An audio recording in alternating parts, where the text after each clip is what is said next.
So, I'd like to welcome you to this conversation where we're actually going to explore what 1% can do. Now, I'm delighted to welcome Kate Williams, who's actually the CEO of 1% for the Planet. And in my most important, very highly focused sales role ever, we donated 1% to the planet. And for every large sales figure that I was given to contribute to the company, I always converted it to 1% for the planet. And that became my focus.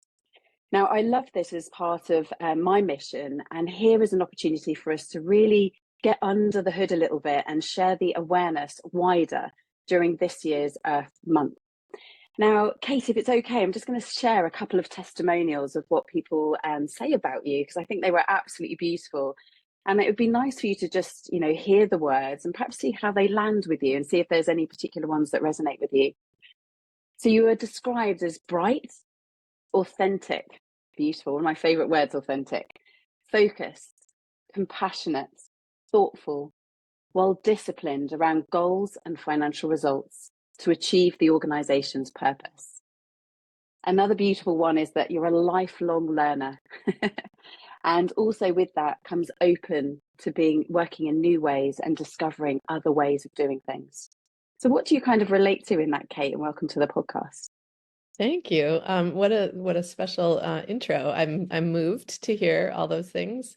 And I think what really resonates most for me right in this moment hearing that is the lifelong learner, because I do feel like, with every passing year, I become more aware of how much we get to continue to learn and how things are always evolving and changing. So I do find that for me, that kind of pulls through all the other characteristics. I have to stay open and authentic, because when you learn a lot, it means you don't know a lot.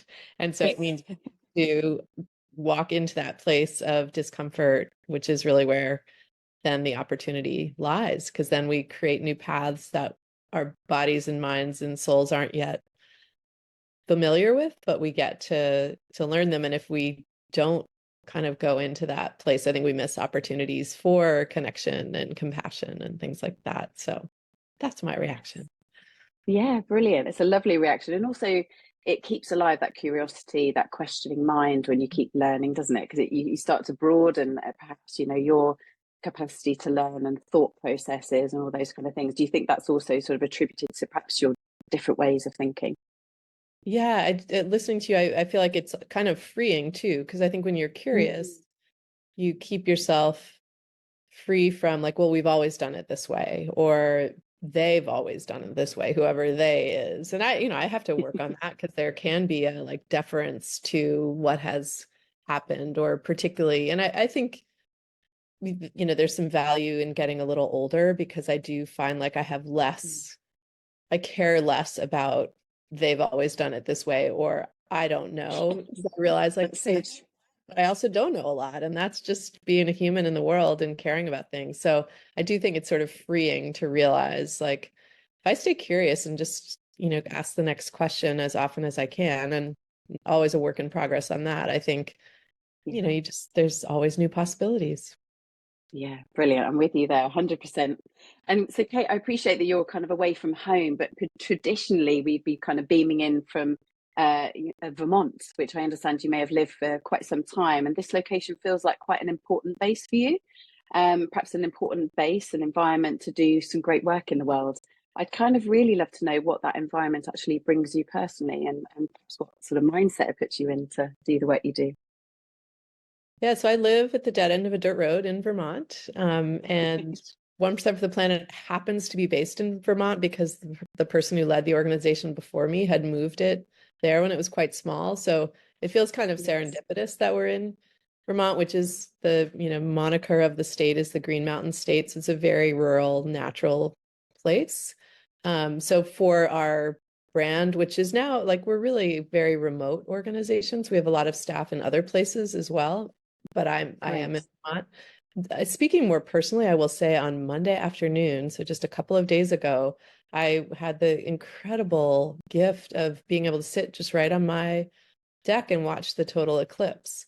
And for me, that was it was such, it was for many people, it was a remarkable experience. I will confess to having not been super attuned pre eclipse, I was a little bit like, why are all these people traveling? What's the big deal? I got that it was a big deal, but I didn't really get it, And Yeah, my gosh, it was you had your moment. and to tie that to your question, I think I had this moment sitting there on my deck with my dog watching the eclipse, and it was the most beautiful thing I've ever seen. I mean, I really cannot. I tried to write afterwards because I was like, oh, it's just absolutely breathtaking. And one of the feelings that I had is like part of what was amazing for me was the alignment of like I was in the home that we built 20 years ago. We've raised our kids there. It's not been easy. It's a rural place, but it's also been incredible and grounding for me. I'm very attached to that place. And to feel like in that moment, I was, one of the many people, but in my particular place, I was in line with the moon and the sun and seeing this incredible beauty. So I do feel like I have, for me, the incredible gift of living in a place where I'm very connected to that particular place and very connected to the land. And that means a lot because a lot of what I'm thinking about and working on is global and big, and I travel and, trying to incorporate a lot of, complexity. And I love that.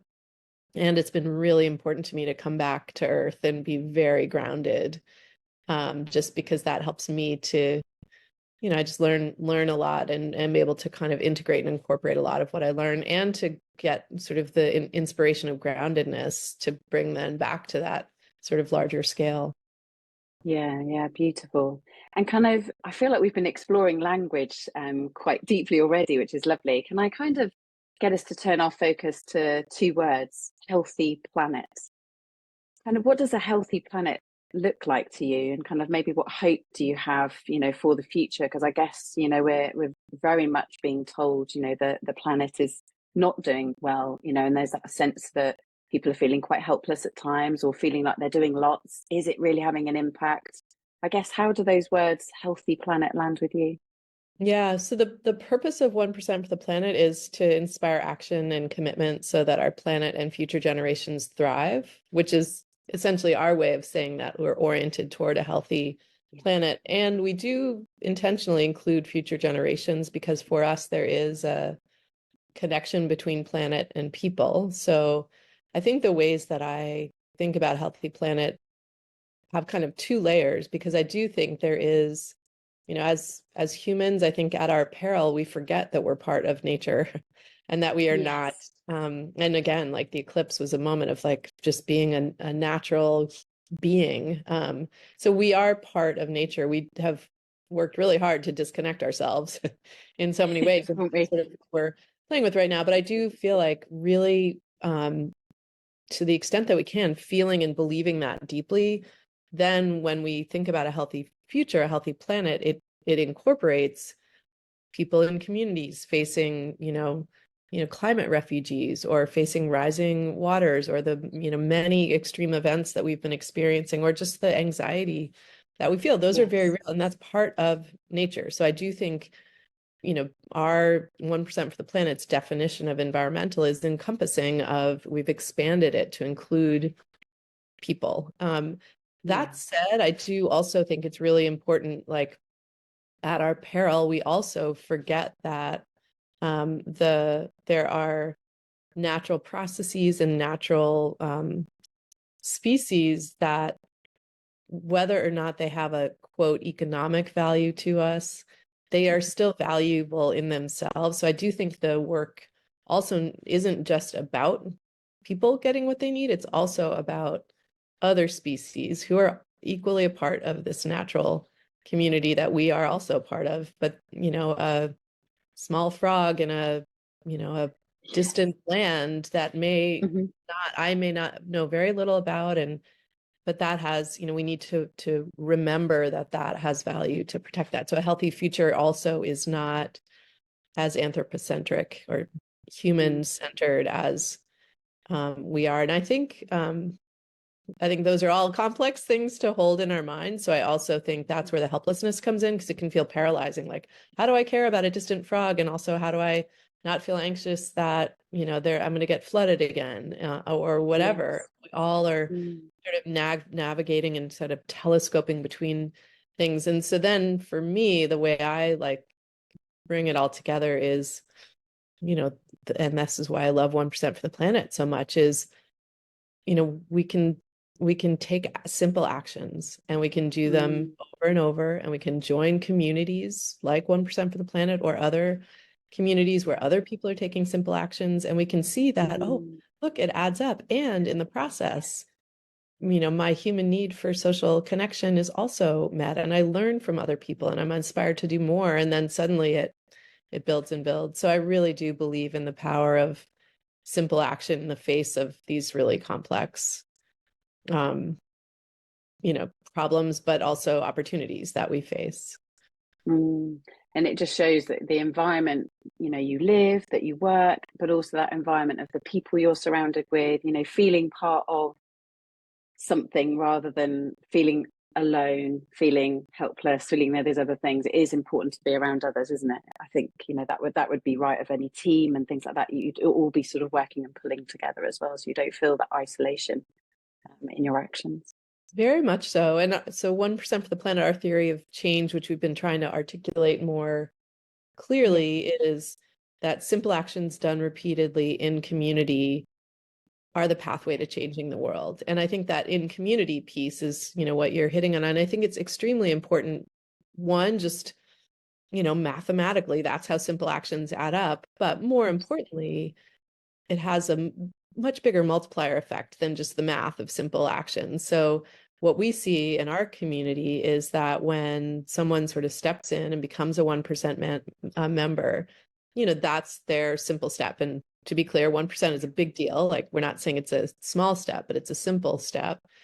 And then once you're doing that as part of a community and you connect with other members, you come to an event, you learn from the nonprofit partners that you're given to, we see time and time again that so often the simple step is the platform from which a lot of other steps can then be taken that you would not have seen or known were possible, or known that you had the energy to do if you hadn't taken that simple step. So I think one of the things that I really believe, and that both gives me hope, but is also my kind of like admonition to all of us, is when you feel paralyzed, take a simple step. Don't get caught thinking it has to be the perfect step or it's not going to do everything, because the step enables you to then see the other possibilities. And it also gets you into that conversation with other people who are like, hey, have you thought of this? Or, hey, I'm feeling really psyched and energetic today. I see that you're down. Like, here's a hand. So I think the power of community to help us see beyond our first step is so, so powerful. And Kate, do you think you could take us back to kind of the founding journey of 1% for the planet? Because my sort of rookie notes here are that it was kind of, in 2002, two men in a boat, and with a mission to protect the resources from which profit is made. Could you just sort of give us a little bit more expansion on that sort of founding journey? Sure. Yeah. So I think it was on the banks of a river, not in a boat, but close. So yeah, John Chouinard, who's the founder of Patagonia, and Craig Matthews, who was the founder of Blue Ribbon Flies, which is a smaller company, but equally, committed and powerful. And, they were fishing buddies, and they had already sort of leveraged business resources to give back to nonprofits, which at that time were really the primary impact drivers that businesses and others could sort of tap into. And I now think there are other mechanisms as well, but nonprofits play a really important role, and I can talk more about that. But so they were reflecting on the fact that they were doing that with their businesses, but it wasn't enough. Back to our community point, it wasn't enough for just a couple of businesses to say, hey, we're going to do this give back. So they had the idea to create a way to build a movement around that. And so that was how 1% for the planet was born, was to create something that could build a movement around engaging companies in allocating the resources that they can generate in the market to those impacts and solutions outside of the marketplace, which is where nonprofits play and work and create really powerful change. So that's what we've been doing for now 22 years, is, building that movement of engaging other companies and recognizing, that it's kind of considered just pro forma. Like, what company doesn't pay the rent if they have an office building? What company doesn't pay their staff? and of course there's always work to do to sort of do all these things better, but like it's not considered a conversation like, should we pay staff or shouldn't we pay staff? It's like, no, like you do that. You invest in assets. A good company invests in the assets they need to take care of in order to continue to run their business. So 1% for the planet fits right in there as this is something, it's 1% of revenues, which is in line with what I was just describing. You don't it doesn't matter if you had an up or a down year, you still have that commitment to taking care of those key components of your thriving business. So there is an element of capitalism to it, that it is about like, if we want to have a future economy, we need to take care of the most important asset of all, which is our planet. There is also way more than capitalism in it, which is desire to create this thriving future for planet and future generations. And so it's also an investment in that thriving future. Yeah, for sure. And you've just demonstrated as well that, it was two guys taking a simple step. Ultimately, they started doing it a certain way, thought, actually, yes, we could be part of a community, and then just grow it from there. I really love that. Now, you're currently the CEO of 1% for the Planet, but previously you've been an executive director of Northern Forest Canoe Trail and also Vermont Yak Company as well. And I'd really love to, because I think no matter what jobs we have or careers we do, there's always sort of maybe a golden thread between them, or some sort of magical moment in them, something it taught you. When you reflect on your career journey, what do you think kind of got you to where you are now? What sort of highlights did you have along the way, and some lessons, challenges, learnings, all of the above?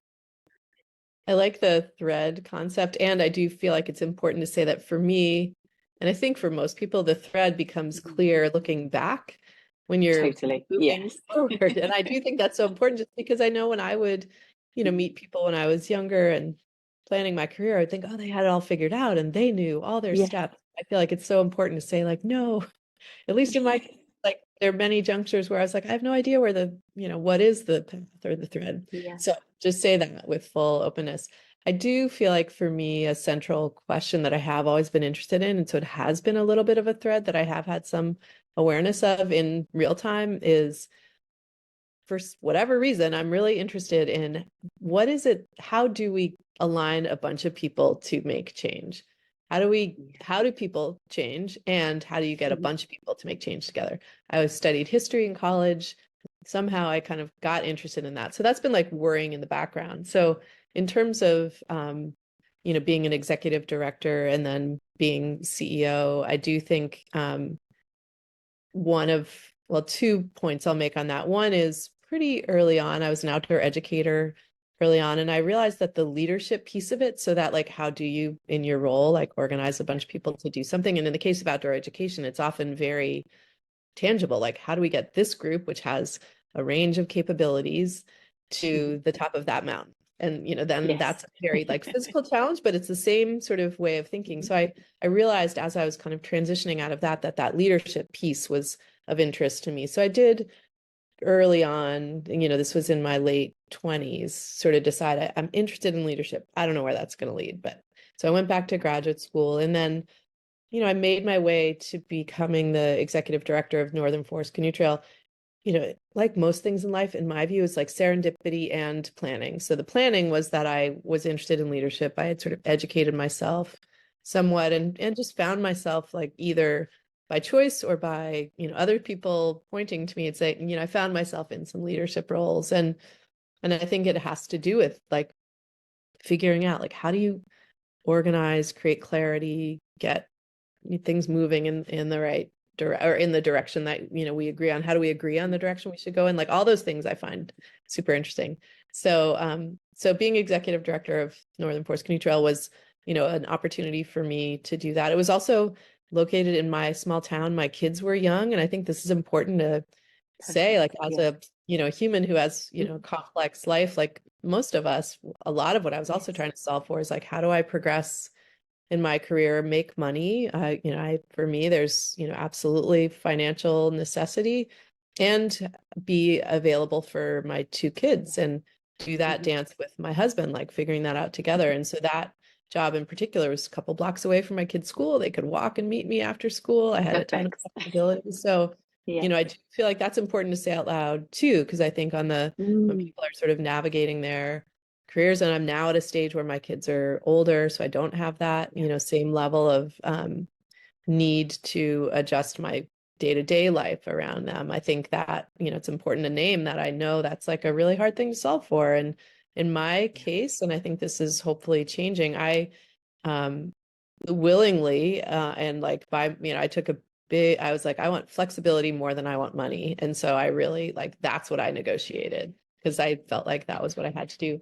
When I transitioned to 1% for the planet, I um actually was kind of burnt out after that executive director job. I had done it for 10 years and anyone who has run a small business or a small nonprofit knows like those can in many ways be the hardest. I mean, any leadership role has its challenges, but you are definitely chief cook and bottle washer in those roles. So you're Yes.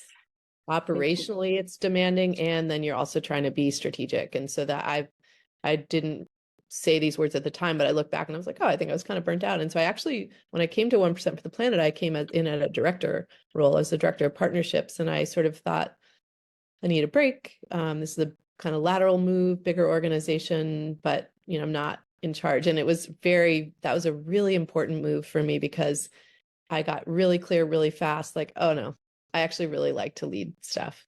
Not from a Yes. power, like I'm in charge standpoint, but from a like, that's the way my brain works. Kind of felt like I was in a car and unable to participate in the driving of it. And it's like, Mm. that doesn't work for me.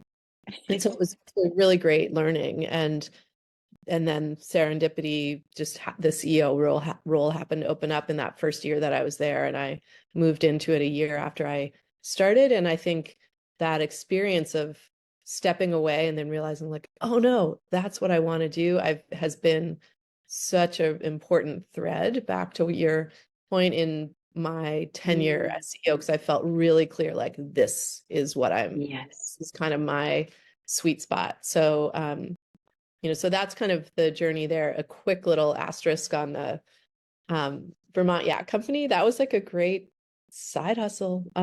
With two Yeah. other Nice. families, we had a yak herd. There are these incredible bovines, and it was on a farm just half a mile from our house as the crow flies with these two other families. And it was about 8 years, remarkable experience for us and our kids. We ended up selling it, and we essentially got back our Mm. initial investment, but the wealth of experience and connection with these Yes. friends and connection with these amazing animals in the land, Mm. it's kind of crazy. No one would have said, that's a great idea, you should do that. It was an amazing life experience for our family. So Yeah, I was just going to say, and it felt like that, and never have I sort of read into yaks. I found myself getting quite fascinated by them, and we talked about that little frog, being having that awareness of the importance of every being, animal, I think human or so. otherwise. Yeah. Yeah, I just think that's really really special. Can we spend a little bit of time on another word in and around commitment? Because I sort of feel that there's certainly the terms greenwashing and kind of, doing things for sort of the sake of looking good and things like that. And kind of, what do you think it really takes? Do you think it's very much, and I guess it sort of leads back to what you were saying about 1% for the planet, is that you're creating a space where actually you can genuinely do something that's credible, that is respected, that you're part of a community, all of those other things. But I'm just thinking about that commitment, and because part of your role before you became CEO was actually in director of partnerships, is that right? So, Yeah. what do you look for in a partnership? Might be perhaps a better way of phrasing it, to get the Yeah. right commitment.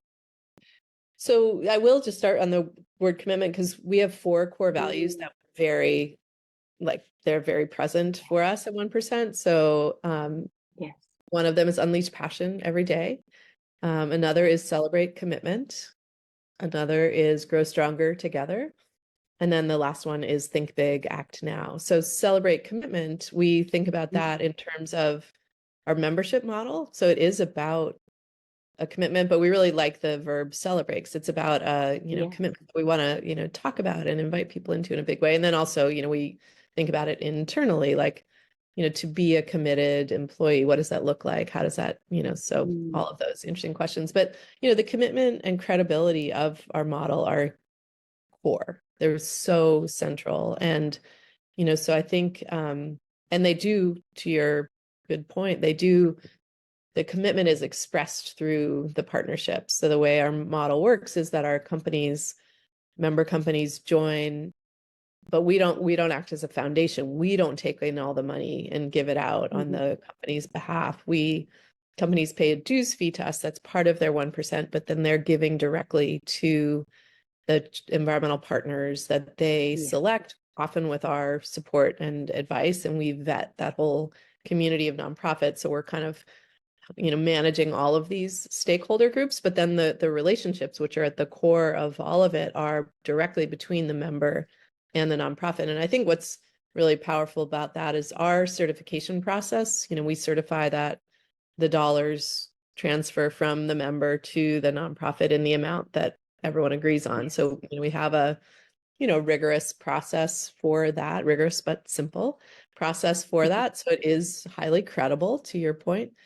But then I think there's another element which is super important, which isn't, something that can be submitted as a document, and that's the relationship that forms between the member and the nonprofit. And one of the things that we really believe in and that we're trying to bring to the philanthropy space is, oftentimes there's sort of a power imbalance. The people who have the money and are giving the money have a disproportionate power, even though the people who are receiving the money, or the entity that's receiving the money, is kind of delivering on the, opportunity that money creates. And so what we're trying to do in these relationships is there's, dollars or resources, and there's impact. And, there's a really, that's a equal exchange, or should be. And so the more, and I think the best way that you change dynamics is you get in relationship. And so I think the more our companies have that opportunity, and some companies appropriately and understandably are sending in a check, getting a letter back, maybe not a ton of communication, but there's the opportunity for relationship and the framework for relationship. And we see in a lot of cases, there really is a very strong, like, learning relationship, respect relationship. Employees might volunteer with the nonprofit and really learn about what they're doing. So, and certainly the way we talk about it and think about it has that sort of commitment as of two, equal partners who have different forms of currency in the world. It's reminding me of because we were talking about learning a bit earlier as well. It's reminding me of a course I did by Lynn Twist, who wrote The Soul of Money. And she talked a lot about reciprocity. She kept saying that there was this, she remembered one day that she'd got this donation, and it felt like the coldest exchange of money she's ever been in. She felt like she just walked in there, said a pitch, and then this check was kind of pushed along the desk to her, and she took it, and sort of walked out kind of awkwardly, and just literally sat in the hotel room because she was traveling on the road, and just looked and just felt emotionless. And she ended up giving the money back. She posted the money back. And years later, it was redonated, but with a letter that acknowledged, that kind of moment of him receiving the check back, that he couldn't quite believe, it was a decent amount of money, and she obviously knew the work it could do, but because it was emotionless and there wasn't an exchange, I thought that was so powerful, seeing money that way as well. And we do need a big shift around money in lots of ways. Do you kind of agree? I mean, you must have so many of these types of conversations yourself.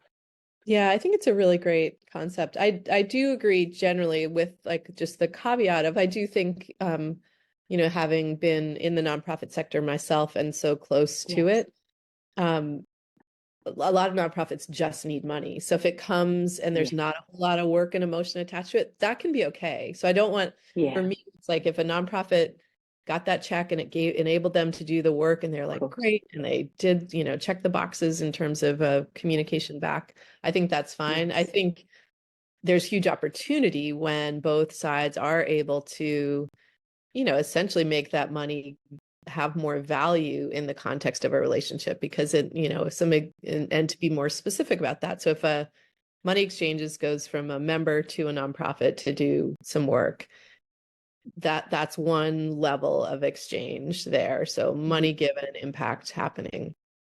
And Yes.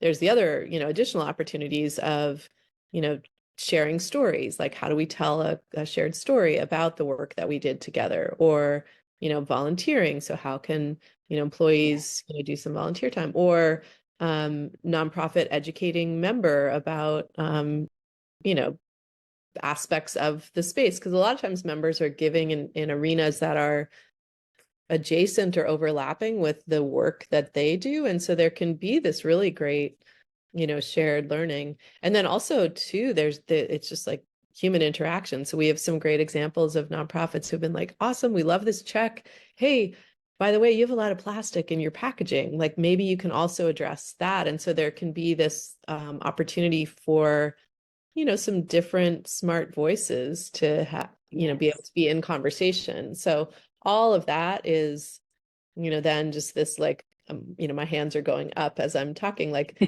increased value. So the dollars are super important. And I never want to like get away from that, especially knowing how for nonprofits it can be so hard to navigate without those dollars.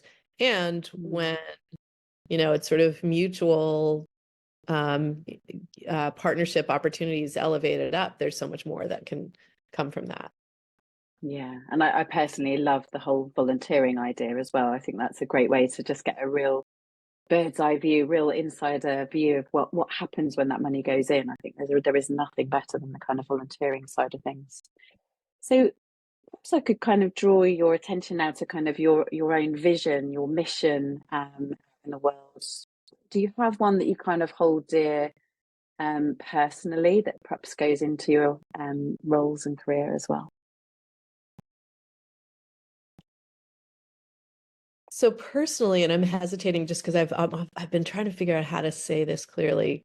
So Sure. personally, one thing I think about is, I'm sitting here today. It's April 10th, and 10 years ago or 5 years ago on April 10th, Yeah. unconsciously, I had some thought that 5 or 10 years from now, um, maybe the world will be a little better, or maybe, I will Mm. be living a future that I'm right now working on.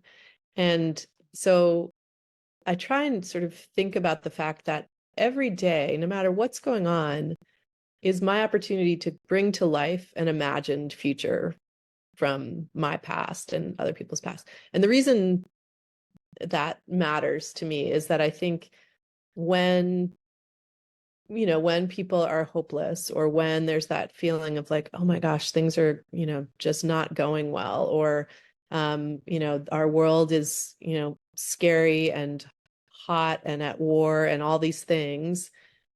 And so I need to, feel that deeply. And this is a day when we get to be bringing to life a future that we hoped was not hot and at war and all Yes. these things. So what I'm trying Mm. to say, and I confess that I'm still trying to figure out how to say it, is to the extent that I can live joyfully in good relationship with the people that I get to be in relationship with, um, doing hard work for the things that I care about, that in itself is a sort of foundation stone of creating that thriving future, that like how I Mm. choose to engage with even the tough situations. So how I translate that into like my leadership and my thinking about 1% for the planet is, we need to face the hard things that are around us, but then we get to be in joyful relationship as we do the hard work to, invest in the solutions, because this is our day to get to bring to life a future we hoped for. And Yeah. so that for me personally, I think about that a lot, because I in my role, I get to, see some of the brutal facts of, as we all do in different ways. But Of like my course. particular vantage point is like keeping a close finger on the pulse of, what's going on in the world environmentally, but also in Mhm. terms of, our businesses engaging, are we building a movement?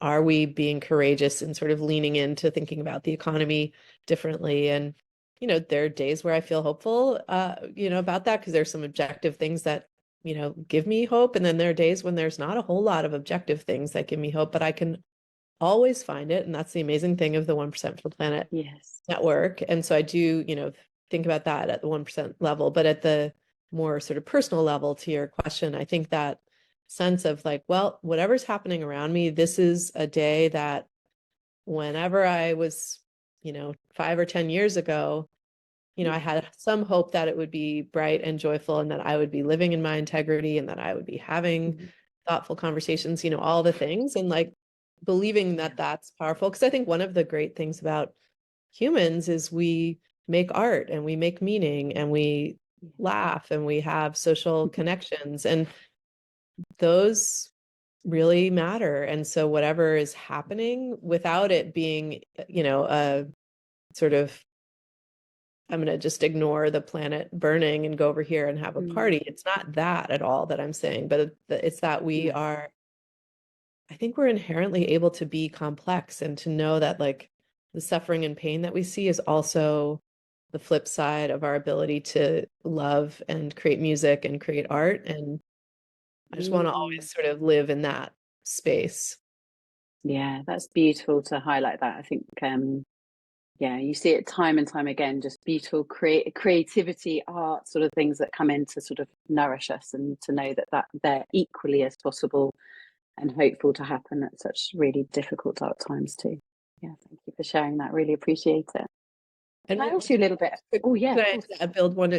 I also think it changes the way we approach problems, because I think when we allow and really believe in stepping into that creative space, we start to, like, back to the learning mindset, we start to see possibilities. If we're, we have to feel the hard things. Like, I'm not saying ignore the hard things, but if we stay in a kind of hard shell in the face of hard things, that shell, I think, prevents us from, seeing the creative possibilities, thinking differently about options. And, I agree. I just think, so it's not just that it makes us feel better. I think it is the, it is the seed for creating the possibilities to act differently and, create a thriving future. And have you noticed over the years, like, your pace, at work has kind of got, those kind of, I can sort of think back to myself, sort of like, pounding the streets and kind of like commuting and working long hours and having lots of kind of things to do. And as I've matured, I just feel like I'm on the go slow. And I can't seem to do those things at pace anymore, but I have seen huge value at doing things slowly, like decision making, just studying the pace a little bit. Have you seen a change of that over your career as well, in decision making, action taking? Do you feel there's a pace change at all? It's such a good question. Which I haven't, well, I guess I can't fully answer that, because I think for me, there's so many variables. So, I think about, the first 10 years of my career, I was largely out in the field as an outdoor educator. So that's like a, 24/7 when you're on, but it's like, it is a different pace because it's super present, and that feels good. I love that. The next 20 years, we're largely working while raising kids. And so that, is its own sort of thing. So everything, I think, felt a little more compressed. And I think I actually learned some really good ways to, if I have to pick up a kid at 2 o'clock, I can get this grant proposal done. Like, boom. Yes. So again, there's like a form of presence around that. I think as I'm, pretty newly in a phase where I have experience as a professional, I have a role that I love, and I also I'm not in the thick of raising kids. Like, those three factors mean that I can be all in a way that I never have had the opportunity before. So it feels like this incredible new chapter of my career. And I feel like I actually work a lot. It doesn't feel, I have days that feel like, so I can't say that I consistently would describe my work life at this stage as slower, but I have a clarity about like this is a moment where I get to be all in a way that I've never really have before, with Mm. the sort of addition of kind of clarity of focus and, some experience behind me. So I guess I would describe this time as kind of all in and like untroubled by sort of some of the unknowns that I think are Mm. inherent in being sort of younger, and I, know like age judgment in that more. Maybe I'll just speak from my Mm. own experience. Sure. Like I had so many things that I was uncertain about. Like, is this what I want to be doing? Should Yes, I that's be doing true. that? Like, should I, all of that. I don't feel like I have all those questions anymore. So I think I have just more kind of Mm. clarity and ability to be all in and wholehearted, which I love, even if it means that like I work a lot, but I feel like it's a gift to get to do that right now. But I think I could take a page out of your book. I think that figuring out how to, you know, slow the important things is a Mm. really important skill there, and like radically prioritize what matters most. That's something I'm always working on. Yeah. And kind of also the reason around asking that question, it is around the pressure, to have a healthy planet at the end of all this, to keep hold of that. The pressure of it must feel so there isn't time, our time is ticking, and there is that sort of sense. And I just think that, is there that moment where we can just sort of step back a little bit and just like you say, just it helps to prioritize and things like that. And like, actually feels like we're highlighting maybe what's different is space. Like you say, we haven't got all of life's questions sitting within us anymore, and kind of like, oh, I'm not doing enough, or all these kind of other things. Am I doing the right thing? You haven't got those questions anymore. Maybe you've actually got more space with which to be present in your work. I think so. Yeah, I think that's a good way to say it. I feel very unambiguous about where Yeah, I am now. And I feel incredibly grateful for that. I'm aware that like yeah, that it's a real gift. So I also feel like, a obligation in a good way. It doesn't burden me. It feels no, like so, I'm just very grateful that I get to do this. And in terms of that like pace and the like urgency, I do yes, I am really grateful that I do feel like I really believe in the work that we're doing. And so like yeah, yeah, when I am doing my job, I feel like I'm making progress toward that. And I do think yeah. It's about something, contributing. I've said this to my staff. I had a yoga teacher and I actually don't do a lot of yoga, but I did take a yoga class in college, and the yoga teacher had this great phrase which really stood with me. She's like, sometimes we need to move quickly, but we should never hurry. And I think about that because it's like sometimes we Oh, do need nice. to like just like step it up a little bit, but that's a very different thing than hurrying qualitatively. And so that's Yeah, something I try and, we all know what it feels like to hurry, and it does not feel good. And we do not do no, good work when we're hurrying, all of those things. But that doesn't mean we don't sometimes like need to step it up a little bit. So I do think about that as well. yeah. I do love it when someone says something that just sticks with you, and it could be literally just one time heard, but it resonates so deeply that it sticks so strongly. And it's funny you should mention yoga, because that was going to be sort of, my natural flow was to ask you, what do you do to self-care, for you, like what nourishes you spiritually, physically, mentally, how do you look after yourself? I don't know if you still go out on the canoe or something like that, or what's your kind of go-to self-care? Yeah, it's a good question. In part because I do feel like as it always feels transitioning. I definitely am, active. So pretty much every morning I Mm, get up and I work out in some way, shape, or form. great. So just like I like getting my heart rate up. So staying active, and I do feel like for me that's always been like I would, working as much as I do, if I felt like I was sort of getting unhealthy through that, Yeah, I would not feel good about that. And so I do feel like staying kind of strong and healthy is helpful, and figuring out how to do that wherever I am. I have my hotel room workouts and things like that. So that's one. adapting to your environment, I love it. Yep, exactly. The other, thing, we talked earlier about sort of where I live in Vermont and how important that is to me. And I definitely feel like getting out in nature. And whenever I say that, I really think about the woods behind our house. We're sort of so fortunate that I can walk out my back door with the dog and go, walk for an hour or more in woods. And I really, really, through these last few years in particular, find myself like very intentionally like looking at these trees. And there's this one tree in particular that I look at that has clearly had some like big event happened and like a split in the middle, like pain and suffering. And now it's just like growing around it. And it's now this really cool Wow. shape. And so when when the going gets tough or I'm having a tough day, I'll look at that tree or even just think about it and be like, Mhm. that tree's still here. It's looking pretty awesome. It adapted. And Yes. so I really do feel like getting out there in the woods for me is because that's what I have sort of right out my back door is and just connecting to nature generally, like breathing that air. But I really do just like the power of these big old trees and just knowing there are these big trees that Mm. have been around. And actually, it's interesting because where I live, most of the land had been cleared when it was first settled by the French and British coming in. So we don't have to go Yes. into the all of that because recognizing that it's indigenous Mm. land.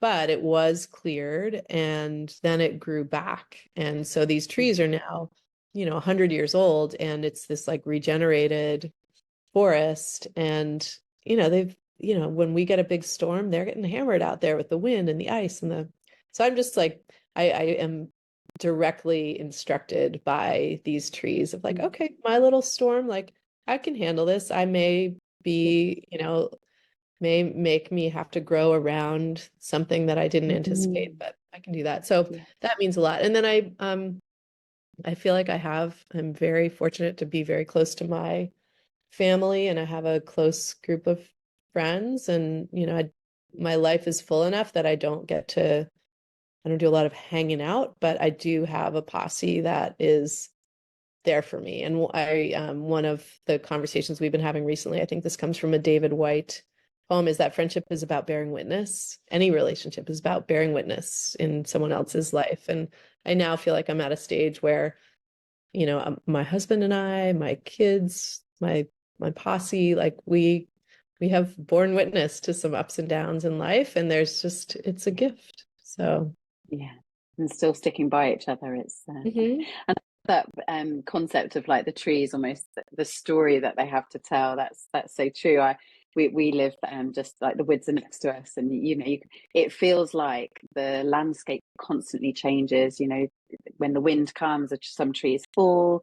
There's been times where I've seen them almost support each other. One looks like it's cradling the other. It's just like you're if you're open enough, you can start to sort of almost get into this sort of really beautiful world of wondering about nature, isn't it? And noticing the changes. It can look different every time you walk in it. I'm sure you notice something different or something has changed or shifted. Yeah, it's a good sort of analogy for life almost. Yeah, definitely. And like reminding myself that I am also nature. So, Yeah. reminding myself I'm not separate from it, which I still have to remind myself just because again, the way our Yes. world is set up and the way, we live. But when I go out in these woods, which are so familiar to me, like I can go out in snow or at night and I know the path or a tree may fall down and, so it changes how we have to route ourselves through it, but just to have that sort of knowledge and then to remind myself like, oh yeah, like I'm breathing in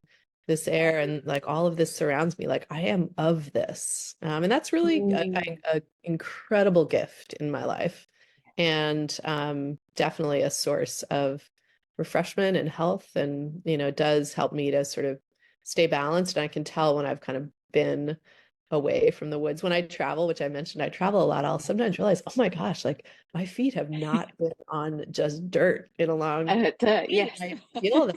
And so, Crave I it. feel that in my everyday life. There's, definitely a lot of dirt and mud. Right now it's mud season, so definitely a lot of that. So Really beautiful, and just yeah, it's a great thing to highlight that we can become so disconnected from it so easily.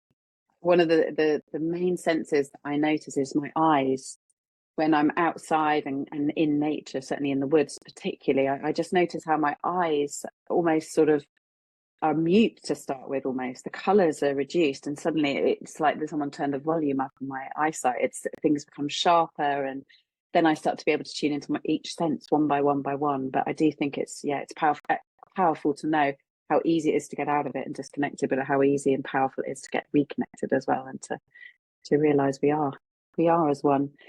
Can I talk to you a little bit about, you talked about posse there, and I was wondering, I was curious almost to think, is that posse made up of male and female, or kind of feminine energy? And it just sort of got me thinking about feminine energy side of things, and I whether you describe that male or feminine, it's that little sprinkle. I always call it like a little something something that feminine energy brings. What do you think the importance of bringing some feminine energy in and around the conversation around environment, that financial commitment to give 1% to the planet? What do you think it can bring?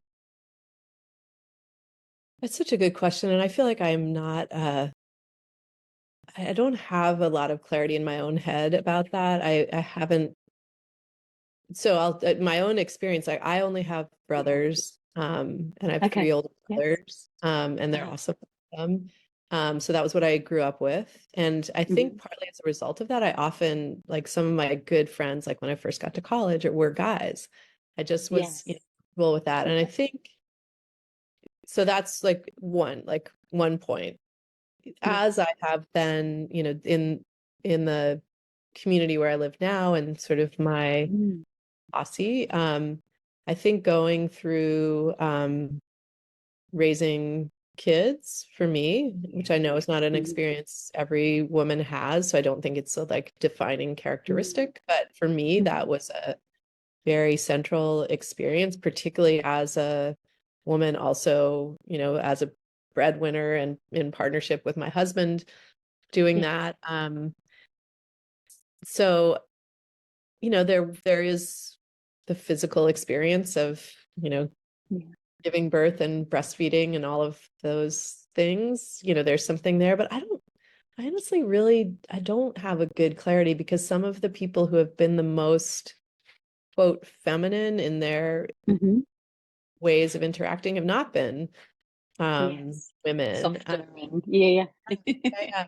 So I'm not discounting that that is can be seen as a factor, but I really increasingly, well, I shouldn't even say increasingly, like clearly I've never had a really strong clarity, sometimes maybe to my detriment, of what is, feminine versus not. And now as the world is evolving, I kind of think the more we can really see the qualities that we believe in as the qualities we believe in and value, compassion, open-heartedness, things like that, as available to anyone, regardless of their gender. If they transition to a different gender, like they get to carry with them. So I guess I have not super clearly formed ideas at one level, but at another level, I have a lot of belief in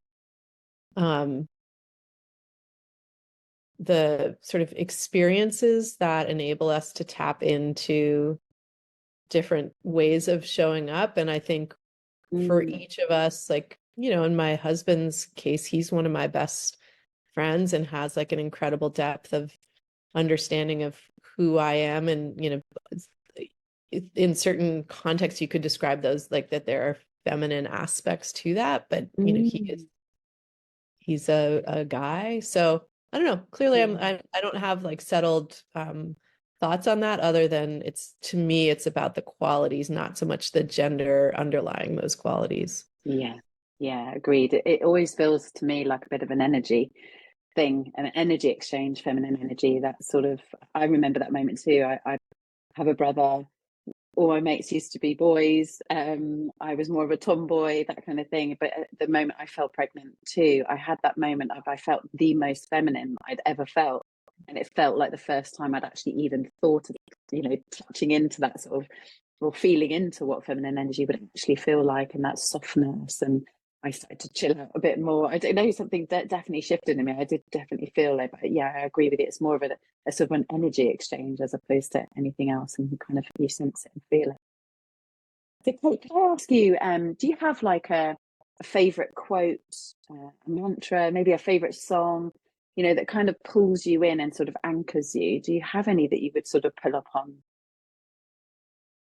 One quote that has stayed with me for a long time, Mm, that I often do think about is, do the best that you can in the place that you are and be kind. And that was mm, from Helen and Scott Meering, who were kind of homesteaders in the northeast of the United States, in Vermont and then in Maine. And they're actually kind of a complicated people, which is funny because, a lot of the quotes that we love are often like, if you dig in, and they did yes. amazing for, complicated humans, but that, and even to the extent that like it's unclear whether Helen or Scott said that quote, but Yes. that as it may, I really do find that I can never argue with the tenets of that. Like wherever you are, sitting here in Nebraska, Yes. do the best that you can. And I like that, do the best that you can, because it sort of, I think, Mm, um, I think a struggle is a lot of striving for perfection, whatever that means. And so do the mm, best you can kind of is like, no, it's not about perfection. It's about like showing up every day in the yes. place that you are. So you're going to be in different places, geographically or kind of more spiritually, emotionally.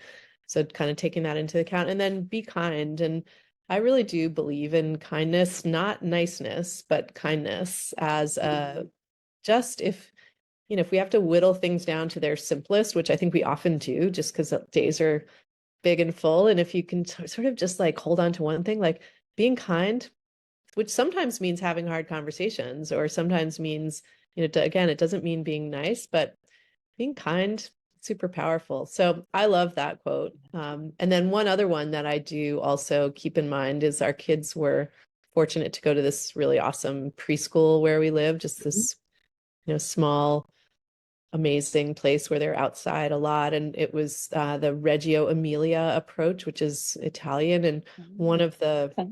sort of quotes from that is nothing without joy.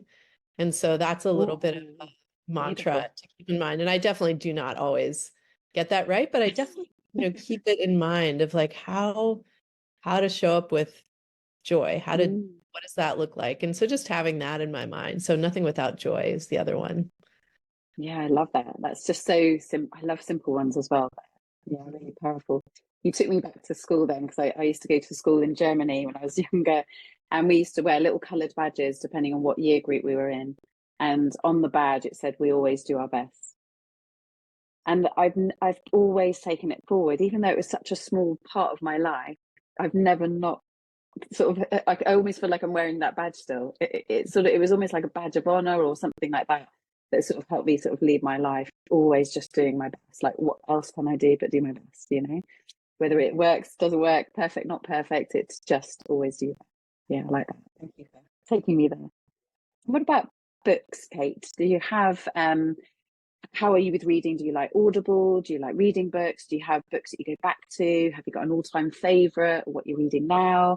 Anything that comes to mind when we say the word books? Yeah, I definitely listen to a lot of books. I've always been a Mm, big reader, and I do find that like at this time in my life, like with being pretty all in work, nighttime yes. reading is fall asleep pretty fast. So like an actual Yeah. book, and we joke like on vacation, it's like, oh, I did daytime reading. What a, weird Yeah. thing. So I love to read. And I'm actually reading right now a book by David Brooks. Let me just go look at it because it's actually really good. It's Brilliant. called Thank you. How to Know a Person by David Brooks. And it's sort of about just how Ooh, to see people. So I love fiction. I'm a big believer in fiction as like kind of the truth of relationships, even if it's, novels. But I do find I was just reflecting on this at this stage in my life. I've been orienting towards a little more nonfiction in my actual mm, reading. So I kind of yes. generally have like a book and like a reading book and a listening going on. I'm a Yes. huge Audible subscriber. Um, I would say sort of books that really kind of stand out and like keep coming back into my mind. One, just speaking about trees, is a book called The Overstory by Richard Powers, which I Mm, read a few years ago. It's quite long, and it like really got me just aware of the amazing power of trees. It's fiction, but he has a lot of the kind of science of trees, and it's just like blows your mind. So I really enjoyed reading that.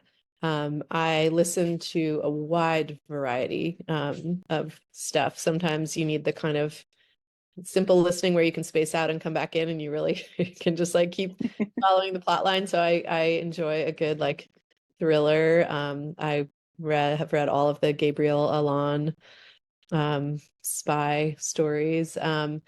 But I would say I'm, definitely a believer in the power of fiction, and, have been also on the side or, as part of my reading and, really liking this David Brooks. I read Hidden Potential by Adam Grant. We had our whole leadership team read that. So I could go on and on. I'm a huge believer in the power of reading, and I read The Economist and The New Yorker as well, selectively, just because that's a lot of reading each week. But yeah, I do. Yeah, of course. I find it's like good for my brain, and that's something I, have been working on, is to try and have more reading. And, obviously we're all always reading on our computers, but like real books, because I think that level of like focus and sort of following ideas through is my brain, I know, feels good. And when I do that, and I want to sort of bring more of that back into my life.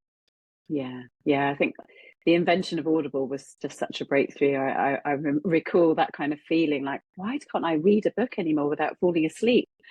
And so, and using it just feels such a beautiful time to use your time when you're traveling. And when you mentioned how much traveling you do, I imagine that Audible might be a popular route for you, but just because it's lovely to have it, in your ears, or, you don't have to rely on sort of reading a book, although it's quite nice getting into the smell of a good old book sometimes. Brilliant. Thanks for sharing those titles. And I will put some of those titles in the notes actually of the podcast, because I think people are always looking for book recommendations, and there's some really, really great ones in there. Thank you so much for sharing. There was just kind of a last couple of questions, if that would be okay, Kate, just to ask you around. You mentioned that you sort of got the leadership team reading sort of a book. Is there anything else around sort of teamwork, or what you feel personally you've seen work really well to keep teams connected? And I imagine really difficult over the sort of pandemic years and things like that, and working remotely, as you mentioned, a lot of the team are, not all in the same place. Do you have any kind of recommendations, tips, or guidance on how to keep your team connected? Yeah, this is basically what I think about all the time. Sort of along the lines of like, how do you align a group of people towards change? Like that question. So I think about that at a bunch of different scales. Like we're the 1% for the Planet community, but then also my leadership team. And, I would say I'm always a work in progress on this. But some of the things I think about are one of my kind of mantras with our team is like, my role is to create the conditions for everyone else to be wildly successful. Because I really kind of early on in this role, it just became, I don't know why, when it just like I became so clear in the fact of like, I need to not be the limiting factor. And it seems like the traditional models of leadership, which center so much of the power in the like titled leader, it's like, well, then that person, whatever their strengths and weaknesses are, the cap on what's possible for the organization if they're going to be kind of the bottleneck. So why do we do that? So that's a simple mantra that's like complex to figure out how to do that, but really I try to really focus on, and I think we're doing a good job and learning like how to create the conditions. So I have an executive team, there are 5 of us. If each of them can be their most amazing, brilliant selves in their roles, like we've just leveled up our ability to do, because they should be better than me at so many things. Like that's why we hire them. And then there are things that I uniquely do and things that they uniquely do. So I think really working on that, and then really extending that across our whole staff. So that's one thing and that's like the core that I think about all the time. The other thing, and this is another book actually, is we read a book called The Advantage by Lencioni. I'm forgetting his first name. And basically the premise of that is, and I think it's the subtitle, is that organizational health trumps everything else. And he has really good data and practical sort of guidance on maintaining healthy teams and healthy employees in terms of trust, in terms of engagement, and that outstrips any strategy in terms of performance. So from a pure performance standpoint, it's like good to invest in that. And so I think really, again, it's easier said than done, but figuring out what that looks like. And, increasingly I'm realizing it is, a lot of saying less, asking more questions, like owning when I mess up, like last week at a meeting where I just got like defensive, and I was like listening to myself, like, what are you doing? And I reached out and I felt really badly afterwards. So like, hey, you just did not show up well. And this person did an awesome presentation, and you're like, why did you do that? And I like had been traveling, I was tired, all these reasons, but it's like, that's not okay. But in the end, like I reached out to one of my VP colleagues and was like, buddy check on that. And she gave me some awesome direct feedback. Like, yeah, I don't think you had to like be defensive about this stuff. And I loved that. I felt so like grateful that I could reach out to her, that she could give me that direct feedback. I was then able to circle back with the person who led that meeting, and we had a great conversation, and I feel like we got closer. So I do think for me, the arc of learning that comes from that is own it when you're not at your best, which is going to happen. Try to like not go there. But when you do, like, own it and realize that like the more I can show up as a human, the more other people can show up as humans and make mistakes and realize they're rarely fatal errors, and that we get to learn and grow together. So I do think, in addition to, create the conditions for everyone to be wildly successful, believe in the power of organizational culture as a strategic advantage, and, invite like full humanity so that mistakes are not seen as these like errors to be avoided and hidden, but more as these like opportunities for learning and connection and growth. And then as a result, oh, look, we actually probably make fewer mistakes when we feel that kind of context of potential together. So I love thinking about all this stuff. It's so important to me because I also feel a huge responsibility. Like these people have chosen 1% of the planet. And so like I have a particular role to, help them to feel fulfilled, and also to like make sure that, the work is moving us in the right direction. So I find it really interesting and a huge responsibility in a good and like substantial way. Yeah. I love everything you've just said there. That's really special because, like you say, you need to take moments where you can kind of reflect. I think it was lovely that you could reach out to some colleagues, like you say, get that feedback and be like, yeah, do you know what that, because the thing is, you knew it wasn't right. There was a gut feel, wasn't it? And you always had some inner dialogue going on at the same time. Like, how do I get myself what I'm doing? And I know it's not kind of right. It's really, really special when you can have that openness and also not leave that situation, because you can imagine the dialogue that goes on for the other. Oh, what happened there? Like what, and self-doubt. And yeah, I think that's really, really special advice for any leader out there that is, like you say, balancing something that's really interesting, but also really, it's a big responsibility. Mm-hmm. Yeah, and I think one other thing along those lines that just came to mind is I have a good friend who she lives in New York, and we have just phone calls every like 6 weeks, and but we always just get right into it. And one time she was she's like, Kate, you don't have to like compare yourself to the platonic ideal of a CEO. And I was like, oh yeah, because I would always be like talking about like how I can be better, and that really stuck with me, because it's like, that there's always some advice on how you could do this or that better. And so that, I would sort of carry around a perception of like falling short. And she's like, actually, like, sounds like you're doing solid, strong work, and stop comparing yourself to the platonic ideal CEO.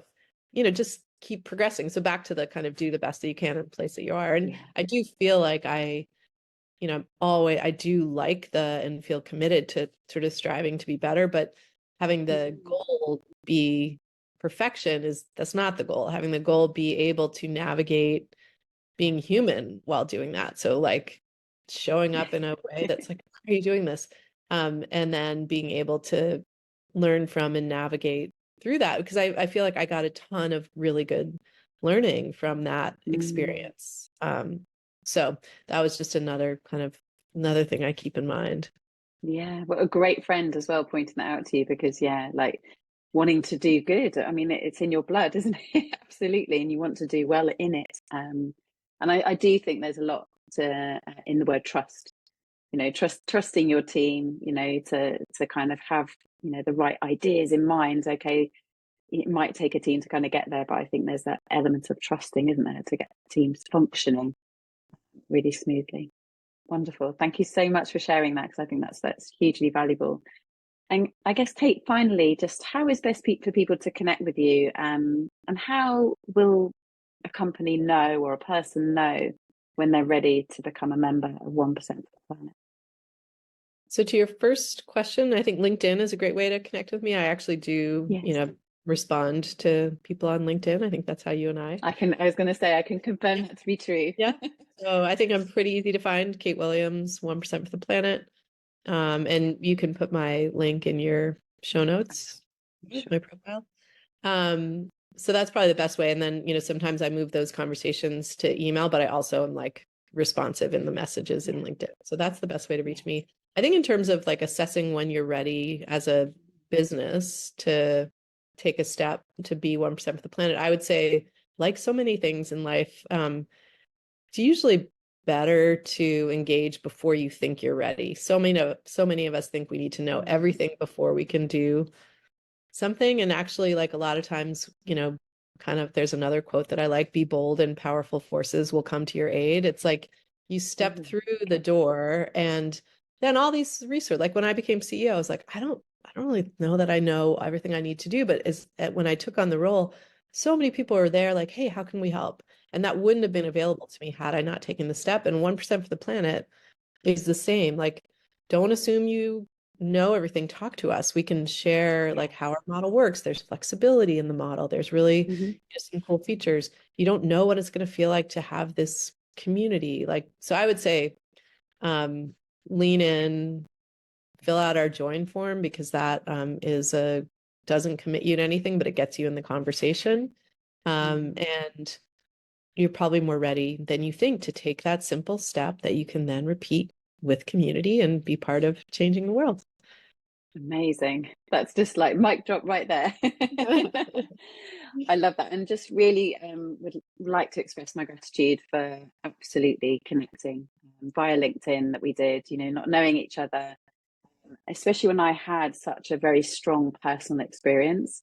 And I felt so on my own at the time. Like, when I used to go to my manager, she'd give me like this target, and I'd be like, what's that in 1% for the Planet? Like, I've got to work that out. And she'd be like, no, this is the figure, Claire. And I'd be like, yes, I know, but that figure is this. And that's the meaning that I kind of took forward. And it just felt like I was doing good, and I was doing good, and it felt good to do. But it was my inner compass to sort of translate any big target, which felt overwhelming, into 1%, which felt doable. And I really felt connected to it. So thank you for saying yes today. Thank you for joining us, obviously, with Earth Month in mind, but I think it should be Earth forever, Earth year, Earth, all the time. But thank you so much for being here, getting us to take the simple steps, and also the grounding techniques you've taught us around teamwork, around self-care, your environment, all of those key things. Thank you so much. Thank you. This has been a wonderful conversation. I've appreciated it. Pleasure.